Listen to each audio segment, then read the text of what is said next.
Kenya. Chinese discount supermarket reopens in Kenya amid protests. After closing the controversial supermarket a little over a week ago, the management of Chinese-owned China Square reopened the discount retailer on Monday, March 6, 2023. Conveniently located on the outskirts of Nairobi in Unicity Mall, China Square became the bone of contention of Kenyan merchants who were being undercut by 50% on average by the household goods outlet.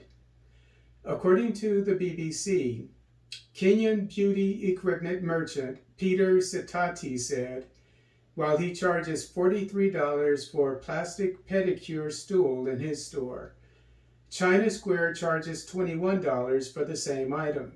Sitati believes he is forced to charge twice as much because he buys his merchandise from China at a higher price than China Square.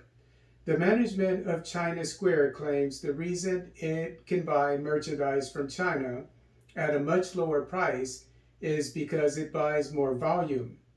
However, it is probably more likely that the Chinese retailer can undercut Kenyan merchants by 50% because it purchases directly from manufacturers, while Kenyan merchants buy from middlemen.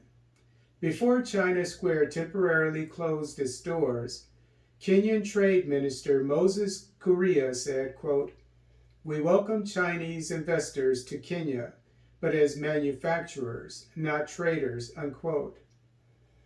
Kuria told the owner of Unicity Mall, which leases the storefront China Square operates in, that he would try to arrange for the government to pay the lease for the same location for Kenyan merchants. Owner of China Square, Li Cheng, however, said, quote, "If other foreigners can do business in Kenya, so can Chinese because we have done nothing wrong," unquote.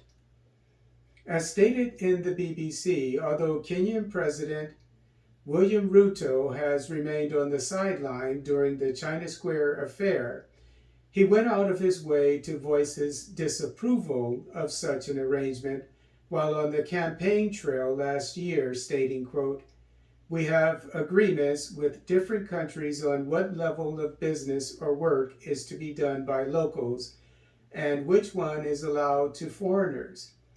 And that level is not selling in kiosks, retail, or roasting maize," unquote. According to Pasho, the Kenya Chinese Chamber of Commerce said the reopening of China Square was approved after, quote, "multiple discussions between the Kenyan government and the Chinese community in Kenya," unquote, without going into detail. According to Tuko, quote, "The Chinese government spoke amid the scandal, and in a statement through its embassy in Kenya, it asked the Kenyan government to protect its nationals. It said that just as it seeks to deepen the trade and investment cooperation between China and Kenya, it hopes the Kenyan government can also reciprocate and protect the rights of its citizens," unquote.